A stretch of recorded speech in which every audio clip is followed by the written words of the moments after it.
Welcome back बच्चों हमने अपने स्टीरियोकेमिस्ट्री के प्रीवियस लेक्चर के अंदर हमने देखा था डिफरेंट टाइप ऑफ आइसोमेरिज्म। उसमें हम लोगों ने देखा स्ट्रक्चरल आइसोमेरिज्म क्या होती है, स्टीरियो आइसोमेरिज्म क्या होती है। उसके बाद हमने देखा था स्टीरियोइज्म दो टाइप की होती है, कन्फिगरेशनल एंड कन्फर्मेशनल। तो हमने कन्फिगरेशनल कंप्लीट कर लिया था। तो उसके बाद हमारे पास आता है कन्फर्मेशनल आइसोमेरिज्म। देखते हैं ये क्या होती है, कन्फर्मेशनल स्टीरियो आइसोमेरिज्म, या इसको हम बोल सकते थे कन्फर्मेशनल आइसोमेरिज्म। तो हम सबसे पहले देखते हैं व्हाट आर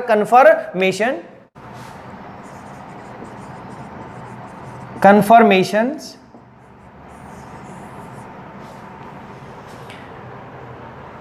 हम क्या बोलते हैं, the conformations arise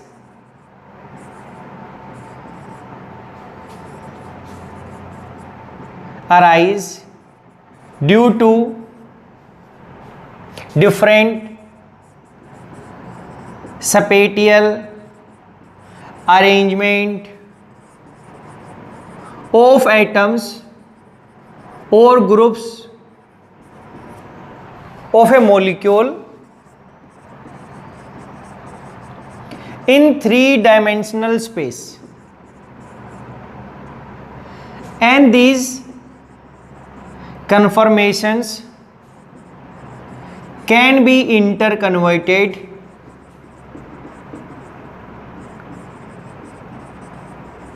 into each other by rotation of carbon bond.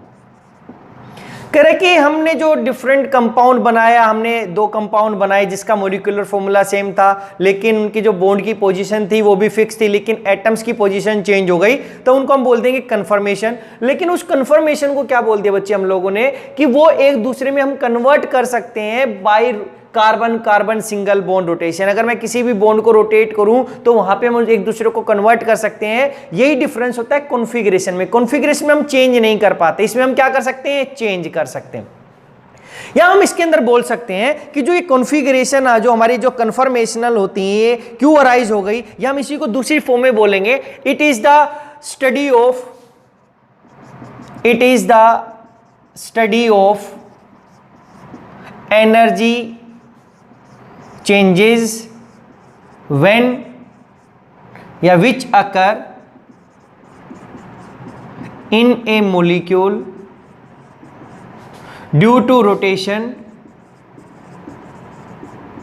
of carbon bond is known as conformational analysis।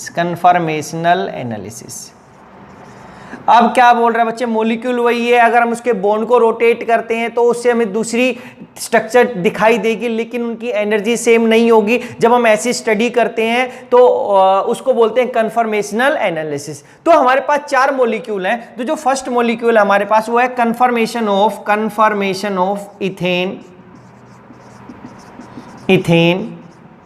Second है प्रोपेन, फिर एन ब्यूटेन, एंड लास्ट में साइक्लोहेक्सेन। चार ही मॉलिक्यूल। सबसे पहले इथेन का देखते हैं बच्चे। देखो, तो अब आपके पास आता है कन्फर्मेशन ऑफ इथेन। तो इथेन का फॉर्मूला होता है CH3CH3। तो इसको हम क्या नोटेशन करते हैं, हम ऐसा बनाते हैं। देखो, दो स्ट्रक्चर बनाई हम लोगों ने, कि एक फर्स्ट कार्बन था, ये कार्बन नंबर 1, इस पे 3 हाइड्रोजन है, H1, ये H2 और ये H3। इसके पीछे ये बड़े वाला दूसरा एक कार्बन हो गया। इस कार्बन पे भी 3 हाइड्रोजन होंगे मेरे पास। अगर 3 हाइड्रोजन होंगे तो हम कैसे दिखा सकते हैं, यहां पर एक H इसके पीछे ही दिखा दिया, एक H इधर दिखा दिया, एक H हम लोगों ने इधर दिखा दिया। यानी कि ये कौन सी फॉर्म हो गई, एक्लिप्स्ड। और ये कौन सी प्रोजेक्शन हमारे पास, न्यूमैन प्रोजेक्शन है। न्यूमैन प्रोजेक्शन में हम इथेन को ऐसा दिखा सकते हैं कि ये कार्बन, एक फर्स्ट कार्बन, इसके पीछे क्या हमारे पास सेकेंड कार्बन है बच्चे यहां पर। अब क्या हुआ, अगर आप किसी भी एक बॉन्ड को रोटेट करते हो, यानी कि इस हाइड्रोजन को आपने पकड़ा और थोड़ा सा रोटेट किया, यानी कि एंगल है 120, आप 120 ना करके 60 डिग्री रोटेट किया। देखो 60 डिग्री रोटेट किया, इधर क्लॉकवाइज एंटी क्लॉकवाइज। तो पीछे वाला तो आपके पास वैसा ही था। अब आप रोटेट कर रहे हो तो आपका कार्बन कार्बन बॉन्ड मूव कर रहा है, वो मूव करेगा तभी ये मूव करेंगे, अदरवाइज ये सिंगल एक हाइड्रोजन मूव नहीं कर सकता। यानी कि अपने इसमें 60 करेंगे तो ये हाइड्रोजन ऊपर से आके कहां जाएगा, इधर आ जाएगा बच्चे, H ये वाला। देखो इसको सर्कल से कर दिया कि इसको हमने मूव किया है, एक H इधर आ जाएगा, एक H इधर तो पीछे वाले एच कहां थे, एक एच इधर था, एक एच इधर था, पीछे वाला एक एच इधर था। तो ये एक टाइप से क्या बन गया, स्टैगर्ड बन गया। स्टैगर्ड, स्टैगर्ड का मतलब क्या आ गया कि ये एक्लिप्स थे, अब बॉन्ड दूर दूर हो गए, स्टैगर्ड हो गए हमारे पास। अगर फिर मैंने और 60 डिग्री रोटेट किया बच्चे, देखो 60 डिग्री, तो ये एच यहां पर आ जाएगा। अब पीछे वाला फिर क्या दिखाई देगा, पीछे वाले में एच इधर था, ये एच इधर था, ये एच इधर था। अब ये वाला एच इधर आ गया इसके ऊपर, अब इसके ऊपर एक एच ये आ गया इधर, एक एच इसके ऊपर आ गया। ये देखो अगर मैंने देखा फिर ये एक्लिप्स बन गया, लेकिन जो ये एक्लिप्स 1 है और ये एक्लिप्स 2 है, ये दोनों सेम ही है, 1 = 2। क्यों सेम है, क्योंकि देखो आप यहां पर इन तीनों को ऐसा नहीं करते, एक ही को करके दिखाया हुआ हम लोगों ने सर्कल से ऐसा। देखो ये बोलो 1 और 2 सेम है, क्योंकि यहां पर भी एच के पीछे एच है, यहां पर भी एच के पीछे एच, यहां पर भी एच के पीछे एच, यहां पर भी तो तीनों एच के पीछे एच एच ही है। और कोई भी एच हमने स्पेसिफाई किया था, अदरवाइज तो सभी हाइड्रोजन का एटॉमिक मास, वेट सब कुछ सेम है, तो आप बता नहीं सकते थे ये। क्योंकि अगर इसी को आप इसी मॉलिक्यूल का 120 रोटेट कर दो, 120 अपोजिट डायरेक्शन, देखो पहले आपने एक बॉन्ड को रोटेट किया था 60, फिर 60 किया तो ये ऐसा आ गया था। लेकिन अगर इसी मॉलिक्यूल को मैं, इसी मॉलिक्यूल को कंप्लीट मॉलिक्यूल को, इसको कंप्लीट मॉलिक्यूल को, कंप्लीट मॉलिक्यूल को बच्चे 120 डिग्री रोटेट कर देता हूं ऐसे, 120 रोटेट किया तो क्या हो गया, ये दोनों के दोनों बॉन्ड मूव करके कहां जाएंगे, ये यहां से यहां पर आ जाएंगे। देखो ध्यान से देखना, यहां पर ऐसे ये पूरे के इधर, ये दोनों इधर आ जाएंगे, ये दोनों इधर आ जाएंगे। अगर ऐसा हो गया तो ये तो सेम ही तो मॉलिक्यूल हो गया। इसका मतलब है कि इसके अंदर दो ही चीजें हो सकती हैं, या आप इसको फिर 60 करते तो ये एच इधर आ जाता, अगर फिर 60 करते ये एच आ जाता। करके देख लेते हैं बच्चे, अगर फिर 60 डिग्री से मूव करते 60 डिग्री से, तो अब क्या होता, पीछे वाला तो हमने फिक्स ही किया है, आपको एक को फिक्स रखना है, ये एच और एच।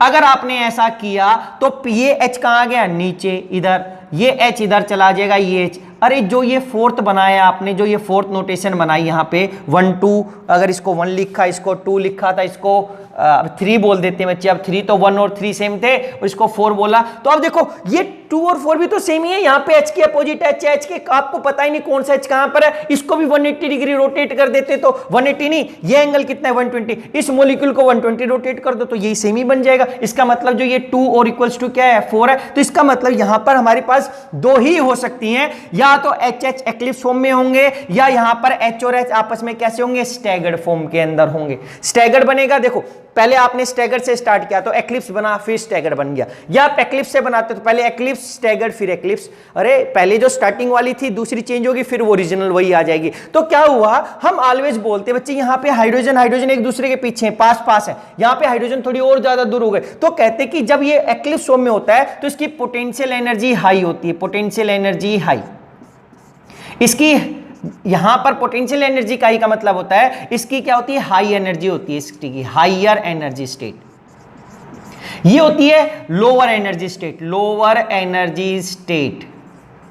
तो इसकी दो ही कन्फर्मेशन हो गई। ये एक स्ट्रक्चर थी तो दोनों अलग अलग नहीं थे, एक ही था, हमने सिंगल बॉन्ड रोटेट से इसको कन्वर्ट कर सकते हैं इसको। और अगर मैं पोटेंशियल एनर्जी डायग्राम बनाता हूं ऐसे, यहां पर दिखा दिया एंगल और यहां पर हम दिखाते हैं पोटेंशियल एनर्जी, तो पोटेंशियल एनर्जी कम किसकी होती है, पहले स्टैगर्ड की होती है, पहले स्टैगर्ड की होती है, स्टैगर्ड से फिर हाई होगी किसकी, एक्लिप्स की, फिर किसकी, स्टैगर्ड की। तो यहां पर मैं बोल सकता हूं ये स्टैगर्ड मेरी, अगर यहां पर स्टैगर्ड फॉर्म है, स्टैगर्ड स्टैगर्ड आपको दिखाना पड़ेगा, फिर यहां पर क्या है, एक्लिप्स फॉर्म आ जाएगी, फिर यहां पर क्या आ जाएगी, स्टैगर्ड फॉर्म आ जाएगी। अगर फिर 60 डिग्री से चेंज हो रहा है, यहां पे क्या था, स्टैगर्ड फॉर्म में 60 डिग्री एंगल, यहां पर एक्लिप्स में कितना हो गया, अरे 60 और फिर दोबारा से आ गया तो ये 120 डिग्री एंगल हो गया, या फिर ये वहां पे स्टैगर्ड। तो आप एंगल लिखो तो एंगल लिखो, या एंगल ना भी लिखो तो आपको पता चलेगा कि जब आप रोटेशन करोगे, एंगल लिखो या इसको रोटेशन करो, कि जब रोटेशन करते हो कार्बन कार्बन बॉन्ड से तो ये स्टैगर्ड से एक्लिप्स फिर स्टैगर्ड, फिर ऊपर से एक्लिप्स फिर स्टैगर्ड, ये दो ही आएंगी। इसको हम मॉडल से भी देख लेते हैं बच्चे। देखो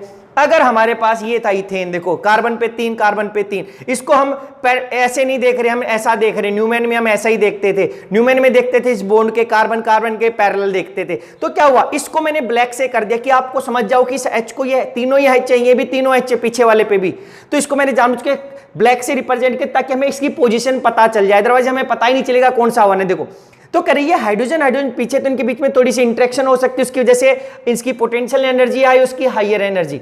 लेकिन अब क्या हुआ, ये एंगल कितना था 120, देखो मैंने कार्बन कार्बन बॉन्ड को रोटेट किया कितना 60 डिग्री, तो अब ये स्टैगर्ड हो गया। देखो पहले जो एच एच यहां पर आपस में पास थे यहां पर, अब ये ऐसे हो गए। अगर ये ऐसा हो गया तो ये चेंज हो गया ना बच्चे, और दूर हो गया, ये और दूर आ गया, तो इसकी एनर्जी कम। अब ये स्टैगर्ड है, ये स्टैगर्ड, फिर और किया तो ये फिर अब इसके एक्लिप्स हो गया। देखो इस वाले के एक्लिप्स, अगर इसको मैं पूरा का पूरा 120 रोटेट कर देता तो ये सेमी तो मोलिक्यूल बन जाता। देखो आपने यहां पे कैसे लाया था, पहले आपने 60 डिग्री रोटेट किया तो ये स्टैगर्ड बना, फिर 60 किया तो ये आपका ये एक्लिप्स बन गया। लेकिन इस कंप्लीट मोलिक्यूल को मैं 120 डिग्री रोटेट कर दूं, 120 का मतलब ये इधर आ जाएगा, ये इधर, तीनों के तीनों, देखो पीछे वाले के भी यहां पे भी, अरे तो ये वाला तो यही सेमी बन गया ना, जो पहले आपको ऐसा दिख रहा था यहां पर। फिर आप यहां पर आए थे, इसको फिर नीचे करते तो ये बन जाता, फिर नीचे करते ये आ जाता, फिर इसको वापस से करते तो सेमी बन जाता हमारे पास। तो ओवरऑल हमारे पास दो ही इसमें क्या है, कन्फर्मेशन है 1 और 2 हम बोल सकते हैं। तो ये आगे वाली बनाने की जरूरत नहीं, तो हम बोलेंगे इसमें हमें एक ही लाइन लिखनी है कि ethane have 2 conformation, one is eclipse and other is staggered. हम क्या पॉइंट लिखेंगे इसके अंदर, इथेन के अंदर, ethane have only 2 conformations, eclipsed and staggered,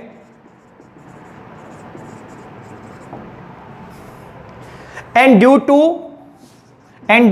carbon free rotation they can be interconverted into each other freely। तो ये कह रहा है कि इजीली हम क्या कर सकते हैं, इनको फ्रीली इंटर कन्वर्ट कर सकते हैं, और उसकी वजह से क्या हुआ, therefore due to small energy difference between these 2 conformations, they simultaneously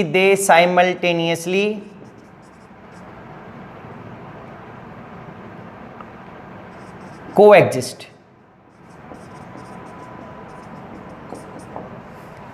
या they can't be separated। क्या बोला बच्चे, इसका जो एनर्जी डिफरेंस है वो 13 किलो जूल पर मोल है।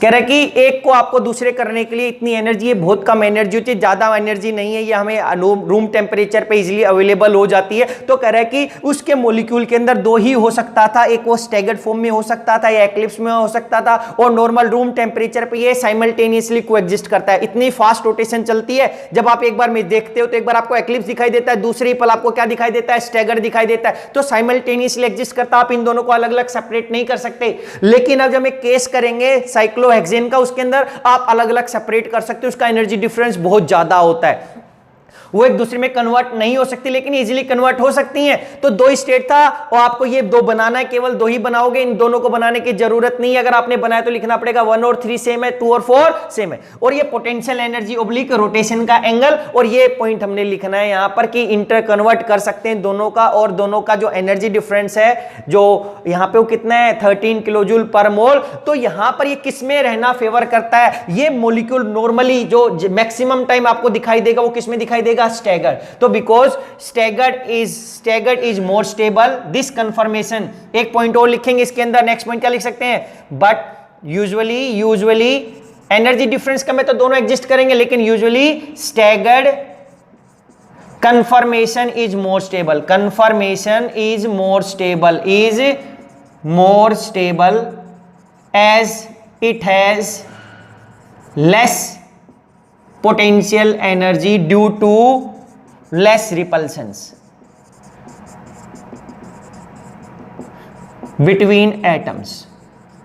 क्योंकि इसके दूर दूर हो गए, तो ये दूसरा पॉइंट था आपका। अगर आता है कंफर्मेशन ऑफ इथेन तो आपने लिखना था 2 ही हो सकते हैं, ये 2 ये बनाओगे, ये पोटेंशियल एनर्जी डायग्राम हो गया, potential energy of diagram is represented by, ये लिखोगे, और फिर ये लिखोगे कि ये नॉर्मली 2 स्टेबल होगा, कौन सा, स्टैगर्ड वाला ज्यादा स्टेबल होगा यहां पर बच्चे, और इसका जो एनर्जी डिफरेंस है नियरली 13 किलो जूल, 12.5 होता है एक्चुअल में, तो 13 किलो जूल पर मोल है, तो इजीली कन्वर्ट हो सकता है।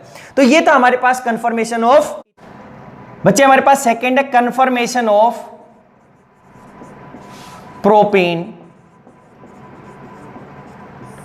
प्रोपेन में एक ही चेंज हुआ, पहले क्या था CH3 CH2 CH3, एक H को हमने रिप्लेस कर दिया किससे, CH3। बच्चे अगर हम इसकी न्यूमेन प्रोजेक्शन बनाते हैं और हम एक्लिप्स से ही स्टार्ट करते हैं तो क्या क्या देखो, पीछे वाले का इधर क्या था CH3, इसके ऊपर यहां पर क्या हो गया H, इसको H को फिर वैसे ही स्पेसिफाई किया है, यहां पर पीछा H आएगा, पीछे वाले का H, आगे वाले का H और इधर ये H, ये फर्स्ट वाले को हमने स्पेसिफाई किया। अब इसको मैं 60 डिग्री रोटेट करूंगा, देखो 60, अभी देखो H और CH3 आपस में एक्लिप्स हैं, एक्लिप्स्ड। फिर 60 डिग्री रोटेट किया मैंने आगे फ्रंट वाले को, तो CH3 तो उधर ही रहा हमारे पास, ये कोई चेंज नहीं आया। फिर इधर H था, इधर ही H था, अब ये 60 डिग्री से इधर H आ गया, फिर इधर क्या हो गया H और इधर H आ गया, तो ये कौन सा हो गया, स्टैगर्ड फॉर्म। फिर हमने फिर 60 डिग्री किया, अगर इसको मैंने 1 बोला, इसको क्या बोल दिया 2, इसको क्या बोल दिया 3 बोलेंगे, 3 में क्या गया, फिर 60 डिग्री रोटेट किया फ्रंट वाले को, तो 60 डिग्री करने से इधर क्या आ गया, ये CH3, इधर H था, इधर H था, 60 डिग्री फिर करने से इसके ऊपर ही क्या आ गया, ये H आ गया। फिर क्या हो गया, ये H उधर चला जाएगा बच्चे, देखो ये इधर लाऊंगा तो ये H इसके ऊपर चला जाएगा और एक H इसके ऊपर आ गया हमारे पास, ये H को एक ही को हमने स्पेसिफाई किया, तो इसको फिर से हटा देते हैं हम लोग ऐसा। अगर फिर 60 डिग्री रोटेट करेंगे, क्योंकि ये पूरा 60 करके मैं 360 ला सकता हूं, तो मेरे को ज्यादा करने की जरूरत ही नहीं है, हम 2-3 का डिफरेंस दिखा रहे हैं कि उससे हो क्या रहा है, बन क्या रहा है हमारे पास। फिर 60 क्या, तो ये H इधर आ जाएगा, फिर ये H और ये H, देखो फिर ये एक्लिप्स बन गया, फिर यहां पर क्या बन गया, ये फोर्थ स्टैगर्ड। लेकिन बच्चे जैसा हमने इथेन में देखा था वैसे ही प्रोपेन में हो गया, अगर मैं ये एक्लिप्स करता हूं और ये एक्लिप्स, इसमें कोई डिफरेंस है ही नहीं, क्योंकि यहां CH3 पे H है, यहां पे भी तो CH3 पे H ही है, HH और HH सब कुछ सेम है, इस मॉलिक्यूल को आप कुछ कर ही नहीं सकते थे, सेम ही तो मॉलिक्यूल था, केवल हमने सर्कल से रिप्रेजेंट किया कि वो दूसरा आ गया, लेकिन ये H और ये H तो बिल्कुल सेम है। इसका मतलब जो फर्स्ट है वो बिल्कुल सेम ही है, थर्ड जो फर्स्ट और थर्ड है वो क्या है, सेम है, ये अलग अलग नहीं है, तो ये नहीं है। ऐसे ही जब सेकंड और फोर्थ को आप देखते हो तो CH3 के अपोजिट H था, उसमें भी CH3 के अपोजिट H है, लेकिन ये H और ये H, इसमें ये H है, उसमें ये H है, अरे तीनों H सेम ही है, वो तो हमने जानबूझ के डार्क करके दिखाया हुआ है कि वो H कहां चला गया एक्चुअल में फर्स्ट वाला, तो ये और ये सेम है, तो ये सेकंड इक्वल्स टू क्या हो गया 4, तो ये भी सेम है, तो इसका मतलब इसमें भी 2 ही हमारे पास कंफर्मेशन हो सकती है, क्योंकि जो इसकी एनर्जी होगी वो इसकी एनर्जी होगी, जो इसकी एनर्जी होगी वही इसकी एनर्जी होगी। जब एनर्जी सेम है तो इसका मतलब मॉलिक्यूल सेम है, वो अलग अलग नहीं है बच्चे। तो कैसे किया हम लोगों ने इसके अंदर, अब हम देखते हैं कि ये स्टैगर और ये एक्लिप्स, यहां पर देखो ये CH3H के पास है, तो इसके जो कार्बन के 3 हाइड्रोजन है बच्चे, अगर मैं इन हाइड्रोजन को दिखाता तो एक H इसके पास आ जाता है, ऐसा, ये भी तो 120 पे होते हैं तीनों, इसके पास ज्यादा इंटरेक्शन, यहां पर क्या है मोर पोटेंशियल एनर्जी, इसका मतलब higher energy state, higher energy lower stability. Staggered form क्या होता है, this is lower potential energy, यहां बोलेंगे lower energy state, this is lower, staggered is lower energy state बोल देंगे, और क्या बोलेंगे हैज हाइयर स्टेबिलिटी। अगर ये मॉलिक्यूल रहना फेवर करेगा तो वो इससे ज्यादा इसमें रहना फेवर करेगा, लेकिन इसमें भी जो एनर्जी डिफरेंस होता है नियरली 13 किलो जूल पर मोल होता है, क्या एनर्जी का डिफरेंस, कि अगर इसकी एनर्जी 200 है तो इसकी कितनी होगी, केवल 170, यानी कि सॉरी इसकी 200 होगी तो इसकी 170, इसकी एनर्जी कम है, लेकिन 170 200 में केवल कितने का, सॉरी अरे गलत बोल दिया बच्चे, अगर हम इसकी एनर्जी डिफरेंस था बच्चे केवल 13 किलो जूल, अगर हम इसकी एनर्जी बोलते हैं कि इसकी एनर्जी केवल 100 किलो जूल है, अगर इसकी 100 है तो इसकी 113 ही है, इसकी ज्यादा एनर्जी है तो 113 का डिफरेंस है, 13 नॉर्मल रूम टेम्परेचर मिल सकती है, तो ये इसमें कन्वर्ट होगा, ये इसमें इजीली कन्वर्ट हो जाएगा। तो जो लाइन हमने इथेन में लिखी थी same, they the confirmation, these two confirmation has very small energy difference of 13 kilo joule पर मोल that is readily available at room temperature, so these two states exist simultaneously and they can't be separated because due to free rotation of carbon bond, इसमें भी carbon bond free rotate करता है, इसलिए हम इन दोनों को separate नहीं कर सकते साइमल्टेनियसली। तो जो इथेन में आपने लिखा है सेम यहां पे लिखोगे, केवल एक H की जगह आपने क्या दिखाना है, ये CH3 दिखाना था। अगर आप इसका पोटेंशियल एनर्जी डायग्राम बनाते हो बच्चे सेम, तो यहां पे क्या लिखोगे, रोटेशन, रोटेशन के बाद यहां पे लिखोगे पोटेंशियल एनर्जी। तो इस स्टैगर्ड से आप दिखा सकते थे कि ये स्टैगर्ड से स्टार्ट करते, स्टैगर्ड, यहां पे स्टैगर्ड एग्जिस्ट करेगा, इसकी पोटेंशियल एनर्जी कम है, यहां पर ये एक्लिप्स एग्जिस्ट करेगा, यहां पर ये फिर स्टैगर्ड अप्लाई एग्जिस्ट करेगा बच्चे। इसको मॉडल से देख लेते हैं बच्चे। देखो एक बार क्या किया, ये हमारे पास इथेन था, हमने आगरे वाले को ब्लैक ही रखा। अब डिफरेंस क्या है बच्चे हमारे पास, हमने इस पीछे वाले को क्या किया, H को रिप्लेस कर दिया CH3 से। अगर हम इसको CH3 से रिप्लेस कर देंगे तो क्या होगा, देखो ये मॉलिक्यूल बन जाएगा। अब लेकिन अब ये फ्री रोटेशन करेगा ये बॉन्ड भी, तो ये देखो जब ये ऐसे है तो ये इससे थोड़ी दूर है, लेकिन जब ये ऐसा आएगा तो इसका ये हाइड्रोजन इसके पास आ सकता है। तो ओवरऑल जब ये बिल्कुल एक्लिप्स फॉर्म में होगा आपस में, ये बॉन्ड इसके पीछे होगा इस तरीके से, तो ये हाइड्रोजन इसके साथ थोड़ी ज्यादा इंटरेक्शन करेंगे अब, क्योंकि पहले यहां पर हाइड्रोजन था इस ब्लैक के पास एक सिंगल, लेकिन जब कार्बन लग गया तो ये हाइड्रोजन और पास आ गया, तो इसकी एनर्जी ज्यादा होगी एक्लिप्स की, इसलिए एनर्जी ज्यादा होगी पोटेंशियल, तो इसकी हायर एनर्जी स्टेट बोल देंगे या क्या बोलेंगे, लोअर स्टेबिलिटी। यहां पे कोमा लगा देते हैं हम लोग, ये lower energy higher energy state. State का मतलब क्या, कंफर्मेशन है, स्टेट क्या है, हायर एनर्जी कंफर्मेशन। ये ज्यादा बेटर वर्ड है यहां पर, क्योंकि हम एक दूसरे को कन्वर्ट कर सकते हैं। आप स्टेट भी लिखते तो गलत नहीं होता वो।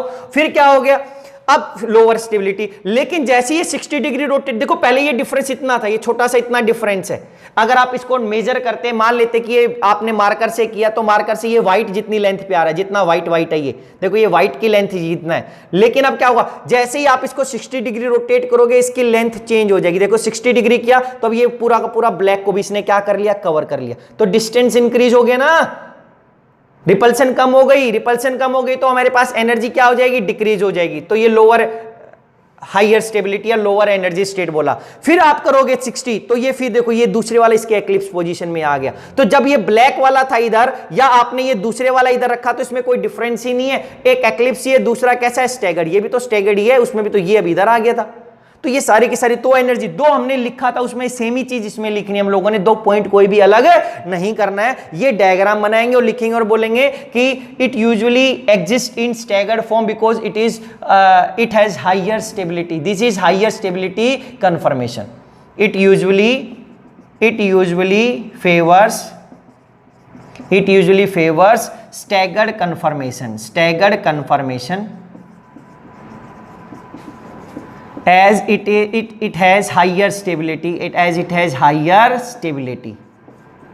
बट हम इसको सेपरेट नहीं कर सकते दोनों को अलग अलग, क्योंकि ये एनर्जी डिफरेंस कम है, तो साइमल्टेनियसली दोनों ही मिलते हैं। अब इसके बाद हमारे पास आता है third, confirmation of butane and butane बोल देते हैं। ब्यूटेन का क्या हो गया, CH3 CH2 CH2 CH3। बच्चे देखो अब यहां पर इसको 1 कार्बन बोलेंगे, इसको 2, इसके एक H को रिप्लेस करके CH3 लगा दिया, इसके एक H को रिप्लेस करके CH3 लगा दिया। अब अगर इस मॉलिक्यूल को हम देखेंगे तो न्यूमेन के अंदर हम इसको कैसे बनाएंगे, न्यूमेन के अंदर हम इसको कैसे बनाएंगे, ये एक फर्स्ट कार्बन था, ये ऐसा बनाया, इसके ऊपर हम लोगों ने एक ये ऊपर लगा दिया, ये इधर CH3, ये इस CH3 को मैं सर्कल कर देता हूं ऐसा, तो ये सर्कल वाला CH3 बच्चे देखो, फिर ये H और ये H। अब इस कार्बन से ये कार्बन अटैच है, तो इसके कार्बन, ये पीछे वाला कार्बन, इसके पीछे भी क्या कर दिया, ये CH3 है पीछे वाले कार्बन का, ये पीछे वाले का H और ये H। ये कौन सी फॉर्म हो गई, एक्लिप्स फॉर्म बनाई हमने सबसे पहले बच्चे देखो। अगर इसके बाद हम यहां पर क्या करते हैं, 60 डिग्री रोटेट करते हैं, क्या कर दिया, 60 डिग्री रोटेट हमने कर दिया यहां पर। अब इसको करने से हमारे पास क्या बनेगा, ये ऐसा है, यहां पर क्या था, ये पीछे CH3, यहां पर ये क्या आ गया, CH3, यहां पर हमारे पास क्या आ गया, H, यहां पर H, तो इसका H यहां पर था, इसका H यहां पर था। देखो यहां पे CH3 के पीछे CH3 था, यहां पर ये दूर दूर हो गए। फिर अगर हमने 60 डिग्री किया, रोटेट किया, तो क्या आया, पीछे वाले का इधर क्या था, CH3, इधर क्या था, H, इधर क्या था, H।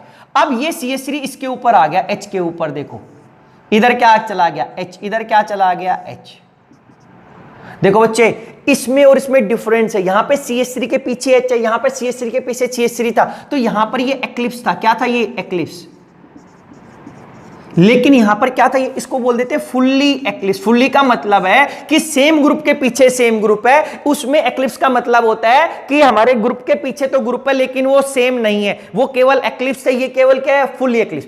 अब इसको हम अब अगर हम फिर 60 डिग्री रोटेट करें, देखो पिछले केस में इसको स्टैगर्ड बोल दिया था, अभी तक हमने इसको स्टैगर्ड नहीं बोला, क्यों? अगर मैं फिर 60 करूं तो CS3 इधर आ जाएगा। अब देखो ये क्या हो गया, अगर ऐसा किया तो ये CS3 इधर था, ये इधर H था, इधर H था, अब यहां पर CS3 आ गया, इधर H। अब देखो इन दोनों में डिफरेंस है, इसमें CS3 पास में है, लेकिन यहाँ पे CS3 एक दूसरे के अपोजिट है। यहाँ पे CS3 और H अपोजिट है लेकिन सेम ग्रुप ये, इसको हम बोलते हैं स्टैगर्ड। इसको क्या बोल दिया अब? स्टैगर्ड। इस बार पहले इसको स्टैगर्ड बोला था जब HH थे, या क्योंकि उसमें और कोई नया बना ही नहीं था, लेकिन ये और ये सेम नहीं है, इसकी एनर्जी इसकी एनर्जी में डिफरेंस आएगा। क्यों? क्योंकि इसमें CS3 पहले बिल्कुल पास थे, अब थोड़ा सा दूर हुए हैं, इसमें तो बिल्कुल ये एक दूसरे के 180 है। इसको बोल देते हैं गोच, GAUCH, गोच। यानी गोच का मतलब है कि जो ग्रुप है वो बीच में है, वो स्टैगर्ड नहीं है बिल्कुल भी, ये फुल्ली स्टैगर्ड होगा, ये पार्शियल स्टैगर्ड था, उसको हम बोल देते हैं गोच। तो अगर हम एन-ब्यूटेन में बात करते हैं तो पहले आता है फुल्ली एक्लिप्स, अगर हम यहां से स्टार्ट करेंगे, फिर क्या आएगा? गोच, स्प्रेट हो गया, फिर क्या आएगा? एक्लिप्स, फिर क्या आएगा? स्टैगर्ड। अब इस स्टैगर्ड के बाद फिर क्या बनेगा? देखो अगर इसको फिर 60 डिग्री रोटेट करते तो अब क्या हो जाता बच्चे? देखो फिर ये CS3 इधर H और इधर H, अब ये इस CS3 पे आ जाता, फिर दोबारा ऊपर से इस H के पीछे H और यहां पर H और यहां पर H, तो अब ये CS3 और H फिर आ गया। तो अगर ये CS3 H आ गया फिर क्या हो गया? ये स्टैगर्ड के बाद एक्लिप्स आएगा, फिर ये गोच आएगा, फिर वापस ये एक्लिप्स आएगा। तो इस स्टैगर्ड के बाद फिर से क्या आ गया? एक्लिप्स। इस एक्लिप्स के बाद फिर 60 डिग्री करते तो हमारे पास गोच आ जाता, अगर हम फिर 60 डिग्री करते तो हमारे पास स्टार्टिंग वाला यही आ जाता। ओवरऑल रोटेशन कितनी करी? 60 60 60 60 60 60, 1 2 3 4 5 6 6 6 जा 36, यानी कि 360 डिग्री रोटेट कर दिया। तो ओवरऑल यही तो आ गया। जब आप बनाओगे तो आपको ये सारे के सारे बनाने की जरूरत नहीं है, आप पहले एक्लिप्स बनाओ, गोच बनाओ, एक्लिप्स बनाओ और ये स्टैगर। तो आपने इसको कंफर्मेशन 1 बोला, इसको 2 बोल दिया, अभी आप कैसे भी आपके 3 लिखा, इसको क्या लिखा? 4 लिखा। तो 4 ही हो सकती है क्योंकि ये 5वीं बनेगी, ये 5वीं की एनर्जी इसके जैसी होगी, जो हमारे पास ये बनेगी उसकी एनर्जी ये होगी, और जो ये तो ये सेम ही बन गया हमारे पास। तो इसके अंदर केवल 4 ही बनी है हमारे पास कंफर्मेशन, इनकी एनर्जी सेम नहीं है। क्यों सेम नहीं है? अब देख लेते हैं। देखो सबसे ज्यादा एनर्जी किसकी और सबसे कम एनर्जी किसकी है? जिसमें सबसे ज्यादा रिपल्सन होगी, जिसमें सबसे ज्यादा क्या होगी बच्चे? रिपल्सन, उसकी सबसे कम क्या हो जाएगी? एनर्जी। हम ब्लैक से ही करके देख लेते हैं। देखो इसी के अंदर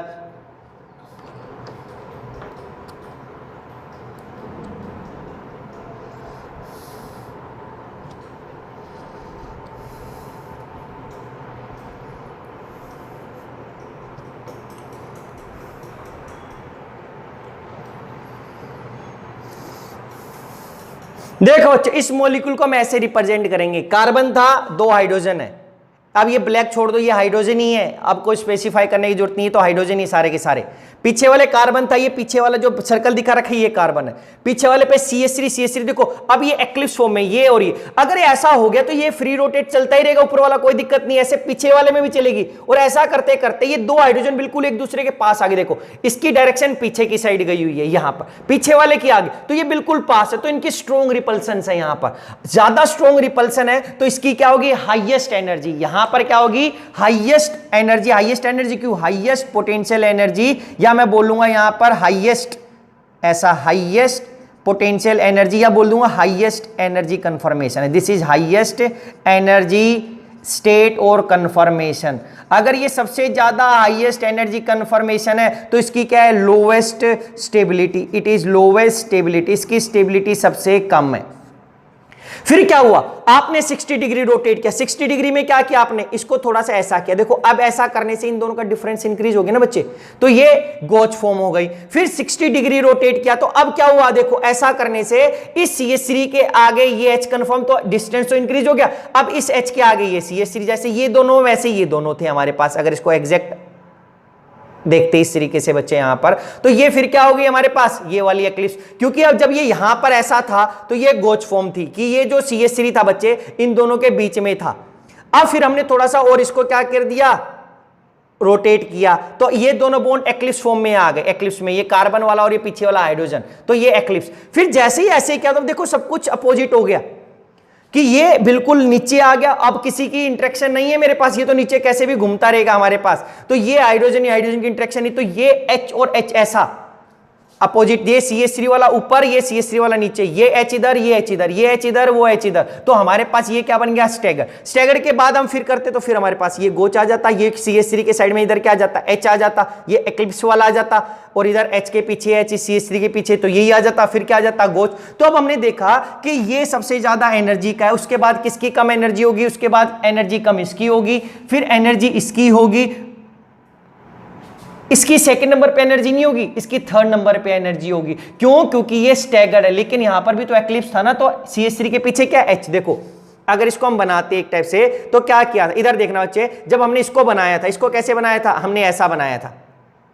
तो अब कोई भी ग्रुप के पीछे हाइड्रोजन के पीछे हाइड्रोजन आ गया, या CH3 के पीछे H नहीं था, लेकिन जैसे हमने किया तो ये H इसके थोड़ा सा तो पास आ गया ना, ये H इसके पास आ गया ऊपर वाले के इस केस में। तो यहां पर जब मैं एनर्जी ऑर्डर लिखता हूं, the energy order of 4 conformations, the 4 conformations are, क्या आएगा बच्चे यहां पर, कितना है, पहले क्या था, फुल्ली एक्लिप्स्ड, सबसे ज्यादा क्या, फुल्ली एक्लिप्स्ड। उसके बाद एनर्जी किसकी कम होती है हमारे पास, उससे कम एनर्जी होगी इस एक्लिप्स की।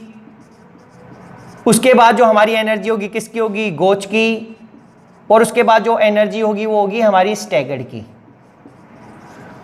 फुल्ली एक्लिप्स्ड, गोच और ये बनेंगे, लेकिन ऐसा नहीं है पहले ये बनेगा फिर ये बनेगा फिर ये बनेगा और ये, तो बनते वक्त अलग बनते हैं, लेकिन एनर्जी ऑर्डर हमारे पास क्या होता है, ऐसा आता है कि सबसे पहले ये। लेकिन बच्चे इसके अंदर भी हम बोलते हैं हम इनको अलग अलग नहीं कर सकते, बट एक लाइन लिखेंगे, but due to small energy difference, due to free rotation of carbon bond, these conformations can't be separated,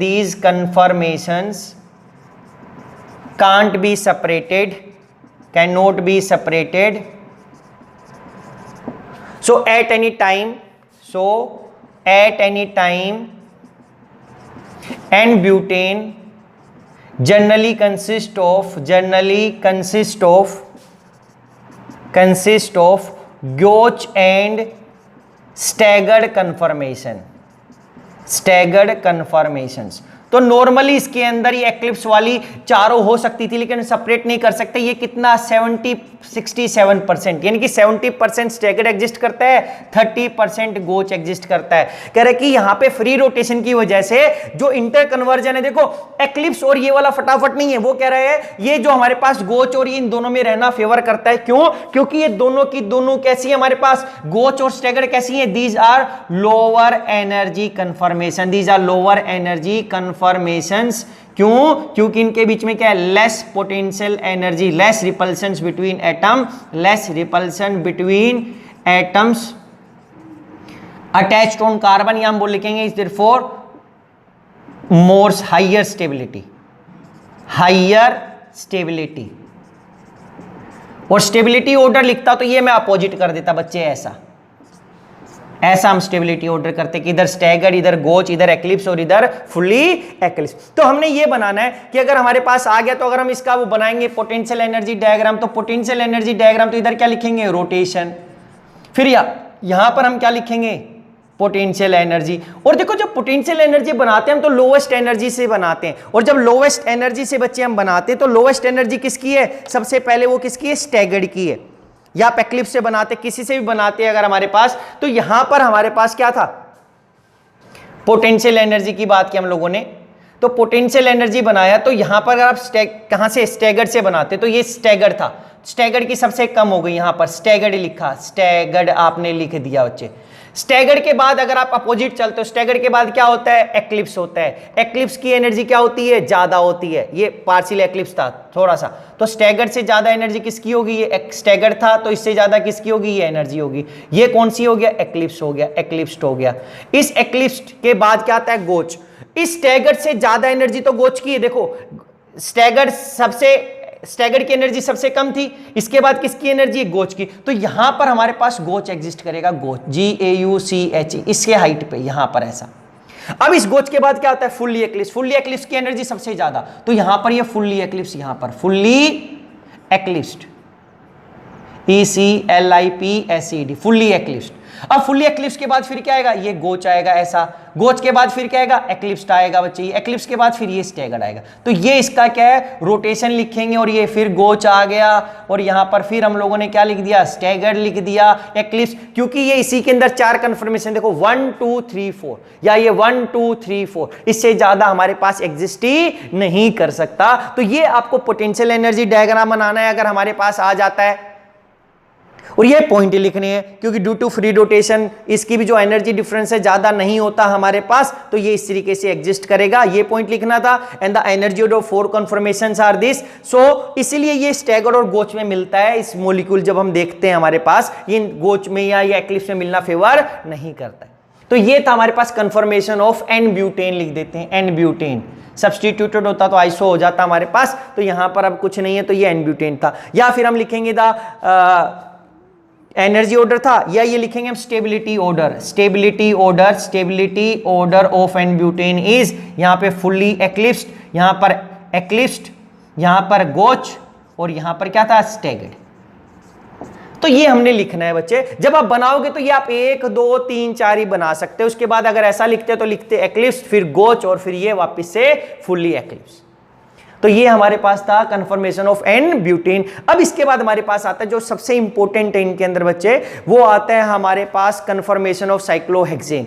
क्योंकि जो साइक्लोहेक्सेन है 2 अलग अलग फॉर्म्स में एग्जिस्ट करता है, एक चेयर फॉर्म में, एक बोर्ड फॉर्म में, उनका एनर्जी डिफरेंस बहुत ज्यादा है, वो हम देखते हैं कैसे है। तो अगर ये आता है तो आपने बताना है इथेन में 2 कन्फर्मेशन है, प्रोपन में भी 2 है, स्टैगर्ड वाली में एग्जिस्ट करेगा, ज्यादा स्टेबल है, ब्यूटेन में एन ब्यूटेन में 4 हो जाती है, ये भी स्टैगर्ड या गोच वाली में एग्जिस्ट है ना, फेवर करता है।